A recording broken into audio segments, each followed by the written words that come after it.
Por desgracia, la libertad de prensa en Turquía se encuentra en una situación muy delicada. Recientes acontecimientos, como la intervención del periódico Zaman, es decir, el control directo del periódico por parte del gobierno, y el hecho de que se haya pasado de la línea editorial crítica del pasado a ser un periódico pro-gobierno, son desoladores. Lamentablemente, esto no va a ser lo último que ocurra, y estamos seguros de que la situación va a empeorar. El gobierno turco se enfrenta a una crisis identitaria muy grave. Por un lado, Turquía es un país candidato a miembro de la Unión Europea y debe trabajar para mejorar su democracia. Por otro, en su esfuerzo por ser un país líder en Oriente Medio, ha surgido un liderazgo más típico de los países de Oriente Medio, es decir, un liderazgo que atiende al autoritarismo. Y como resultado de esa dualidad, de quedarse atrapado entre Oriente Próximo y la Unión Europea, el liderazgo en Turquía ha empezado a silenciar a toda la oposición de dentro del país. No es un problema que solo afecte al grupo mediático de Zaman. El grupo de Zaman es el grupo de un periódico que publica en un grupo religioso. Es obvio que existe un conflicto entre este grupo religioso y el gobierno. Es algo que todo el mundo sabe. Este problema no nos afecta únicamente a nosotros, el periódico Cumhuriyet, muy distinto al nuestro, con una línea de izquierdas. También está teniendo muchos problemas con el gobierno. En la misma situación se encuentra la revista Nokta, publicación semanal que también presenta una línea editorial muy diferente a la nuestra, una línea que podríamos definir como liberal kurda. Casi todos los periódicos kurdos tienen problemas con el gobierno. El periódico Hurriyet, uno de los principales de Turquía, también tiene problemas con el gobierno. De esta manera, cualquiera que critique las políticas del gobierno y de forma más concreta, cualquiera que no apoye el proyecto presidencial del señor Erdogan, el presidente de la República de Turquía, es calificado de enemigo y se enfrenta al peligro de desaparecer, o tal como le ha ocurrido al grupo Zaman, a ser intervenido para ser convertido en una herramienta de apoyo al proyecto presidencial de Erdogan.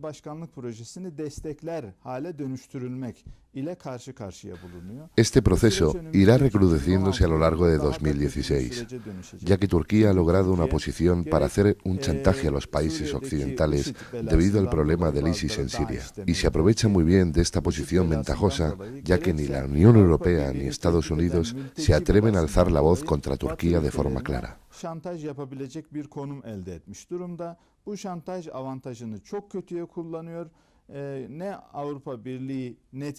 Es cierto que se han empezado a oír críticas directas y que es obvio, tal y como ya dijo el presidente Obama, que la dirección que ha tomado Turquía es mala.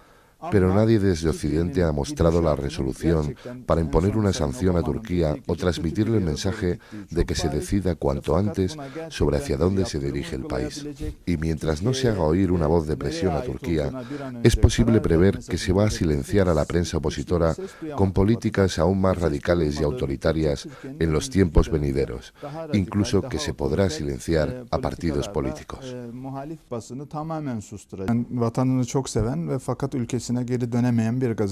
Antes que nada, todos somos libres. Yo soy un periodista que quiere mucho a su país, pero que no puede regresar a él. En el mundo hay una crisis muy grave.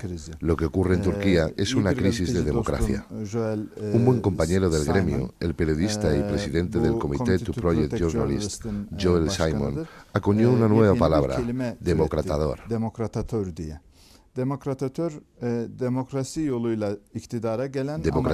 es un término para referirse a aquellos líderes que llegan al poder a través de la democracia, pero que una vez en el poder empiezan a atender al autoritarismo.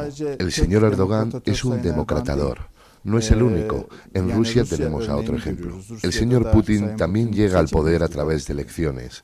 Y si miramos el proceso por el que están pasando países como Hungría y Polonia, vemos cómo se dirigen de lleno a la democratadorización. El gobierno de Modi en la India sigue esta misma tendencia. Es algo que hemos visto muy a menudo en Latinoamérica. Se genera un culto alrededor de los líderes. Y sí, al llegar las elecciones, las ganaban con porcentajes de hasta el 90% de los votos. Llegan como la voz del pueblo, pero una vez en el poder lo empiezan a exprimir. Ahora en Turquía estamos pasando por esa misma crisis. Es la crisis de la democracia, y la democracia está obligada a superar esta crisis. crisis. De lo contrario, no prevemos que el problema se quede en el Bósforo de Estambul y puede amenazar en tiempos futuros a Europa. La experiencia de las dictaduras en Europa duró hasta la década de 1980. No es una experiencia completamente olvidada. Este es uno de los problemas. El segundo es la ubicación geoestratégica de Turquía, una ubicación muy crítica. En una época en la que las corrientes islámicas radicales como el ISIS están amenazando a Europa y a todo Occidente, era muy importante para Europa que una democracia como Turquía se enfrentara al islamismo radical. Pero Turquía no ha sabido mostrar esa madurez democrática y además existe el problema de todos los emigrantes que han expulsado de su país el ISIS y el régimen sirio. Lamentablemente Turquía no se está interesando por el problema de los refugiados como lo haría un país democrático, sino que más bien lo está haciendo como un país autocrático. Y me gustaría remarcar aquí que, por desgracia, Bruselas y la Unión Europea no esperan de Turquía esta postura democrática. Al contrario, lo que esperan de Turquía son servicios como los que les prestó en el pasado el dictador Gaddafi.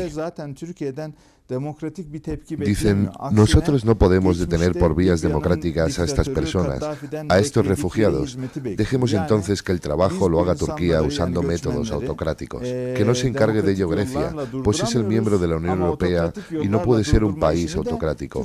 Dejémoslo a Turquía, entreguémoslos a Turquía y que sean ellos los que piensen cómo detenerlos. Si se le permite a Turquía que haga un papel como este, la Unión Europea debería ver lo siguiente. Turquía es la puerta de la Unión Europea. Si intentas mantener el problema frente a vuestras puertas, al cabo de un tiempo el problema entrará por ellas. Turquía es la puerta hacia la Unión Europea de los movimientos migratorios, del tráfico de drogas y del contrabando.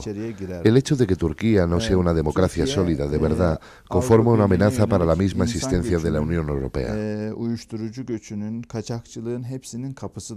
Es decir, se podría convertir en un problema existencial para Europa y lamentablemente no hay suficientes personas en Bruselas que se estén dando cuenta de eso.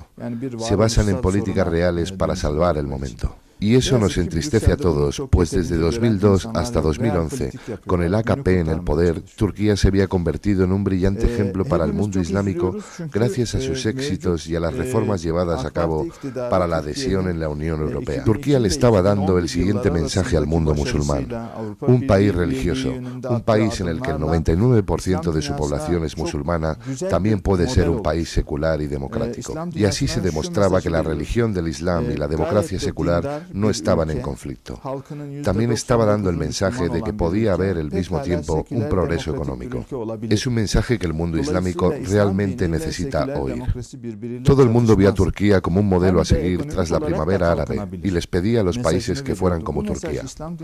Pero si miramos a la Turquía de hoy, nadie quiere que Túnez, Egipto, Siria o Yemen sigan el ejemplo de Turquía.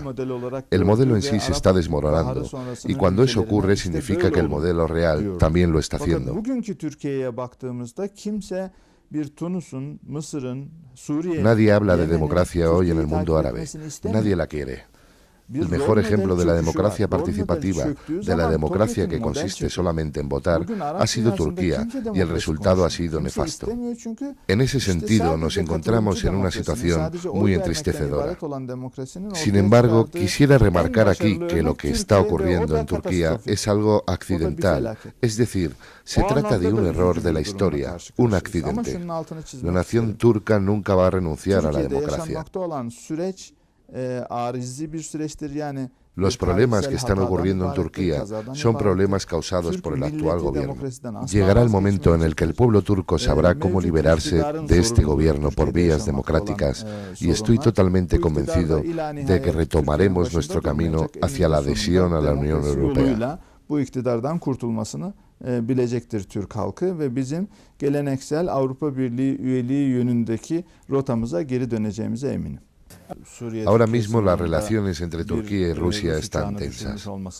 Rusia Al haber derribado el ejército de Turquía un avión suyo en la frontera entre Siria y Turquía, y al haber sido siempre problemáticas las relaciones entre Azerbaiyán y Armenia, está claro que apoya a Armenia. Y no sorprendería a nadie que Turquía estuviera del lado de Azerbaiyán. Nos une la religión, nos unen los lazos étnicos, tenemos una unidad nacional y tanto Turquía como Azerbaiyán usan la misma expresión de una nación, dos estados. Es decir, tenemos dos países, pero somos solo una nación. Todos somos turcos. Entonces, es impensable que Turquía no apoye las políticas de Azerbaiyán, país con el que mantiene el lazo de fraternidad. Y de hecho, las negociaciones de paz entre Turquía y Armenia, iniciadas en 2009, y las negociaciones para reabrir las fronteras entre ambos países, no lograron avanzar al poner a Azerbaiyán reservas en las negociaciones. Entonces, el problema fue la cuestión de Nagorno-Karabaj. Al no haber una solución para Nagorno-Karabaj, Azerbaiyán presionó para que las relaciones entre Armenia y Turquía no se restablecieran. Eso es necesario verlo. Azerbaiyán tiene poder de veto sobre Turquía. Eso no significa que Azerbaiyán pueda vetar cualquier tipo de relación entre Turquía y Armenia, y hay que entenderlo. Pero también es necesario ver lo siguiente. Si las relaciones de Turquía de hoy con el mundo fueran mucho mejores y hubiera un partido en el poder que contara con el apoyo de la OTAN, Turquía podría ejercer un papel mucho más efectivo para superar con más comodidad las tensiones existentes entre Azerbaiyán y Armenia. Entonces, podría hacer imponer una postura a Azerbaiyán y las relaciones con Armenia serían mucho mejores. Turquía podría ejercer con facilidad de intermediario entre ambos países, pero hoy, lamentablemente, Turquía ha perdido esa posición. En el pasado hubo brillantes intentos de ejercer de intermediario entre Siria e Israel. Se intentó hacer de intermediario entre Hamas e Israel y entre Pakistán y Afganistán. Es una pena, pero Turquía no puede ejercer hoy de intermediario entre Armenia y Azerbaiyán por una región montañosa, la de Karabaj, que le repercute de forma directa. Ha perdido esa capacidad y al no poder hacerlo, hace lo único que sí puede, apoyar a Azerbaiyán. Y al respecto, lo que puede hacer reside en echar toda la culpa a Armenia. Yo no soy quien para cuestionar quién es el culpable. De hecho, en las relaciones internacionales nunca hay una parte culpable y una parte inocente, pues siempre ambas partes tienen intereses en el juego. Lo que quiere asegurar Armenia es especialmente esto: que Azerbaiyán se dirija y hable con los dirigentes de Nagorno-Karabaj, que solucione el problema con ellos, es decir, que reconozca legítimamente al gobierno de Nagorno-Karabaj. Eso es lo que intenta hacer e intenta traer al mundo hacia esa postura. Por otro lado, Azerbaiyán está en posición muy fuerte militarmente gracias a los dólares que el petróleo le suministra. Azerbaiyán quiere solucionar por la fuerza militar el problema de Nagorno-Karabaj, que lleva años sin solución, y el de los 8 pequeños cantones ocupados en la actualidad por Armenia. Hay algo que me gustaría remarcar aquí, y es que este proceso no dificulta únicamente las relaciones entre Turquía y Rusia, sino también las relaciones entre Turquía e Irán. Irán, tradicionalmente, se ha posicionado del lado de Armenia por tener viviendo en su país casi cerca de 20 millones de azeríes. Irán, tradicionalmente, se ha posicionado al lado de Armenia por tener viviendo en su país casi cerca de 20 millones de azeríes. Irán siempre ha estado preocupado por la posibilidad de que los azeríes de su país jugaran un papel separatista y por ello siempre han mantenido una relación distante con Azerbaiyán. En la actualidad hay un acuerdo militar entre Armenia e Irán. Así, la región armenia cuenta tanto con Rusia como con Irán.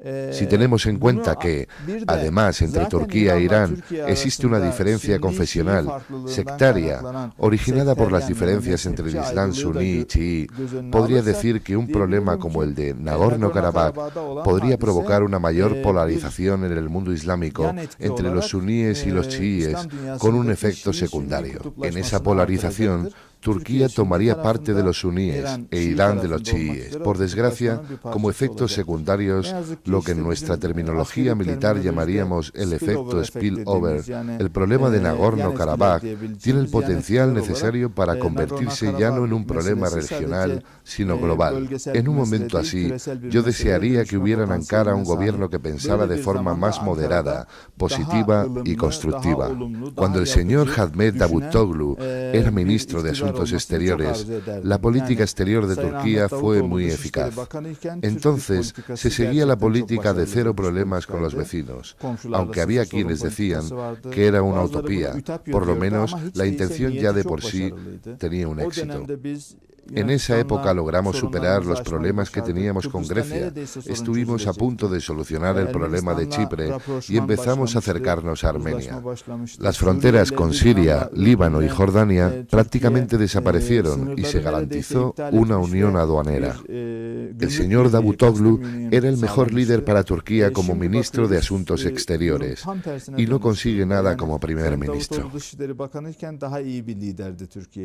Ojalá estuviera en el poder el AKP de antes, y en lugar de avivar el fuego de los problemas de la región, fuéramos los que llevan el agua y lo apagan.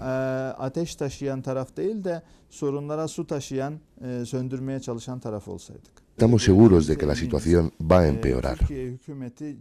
El gobierno turco se enfrenta a una crisis identitaria muy grave. Por un lado, Turquía es un país candidato a miembro de la Unión Europea y debe trabajar para mejorar su democracia.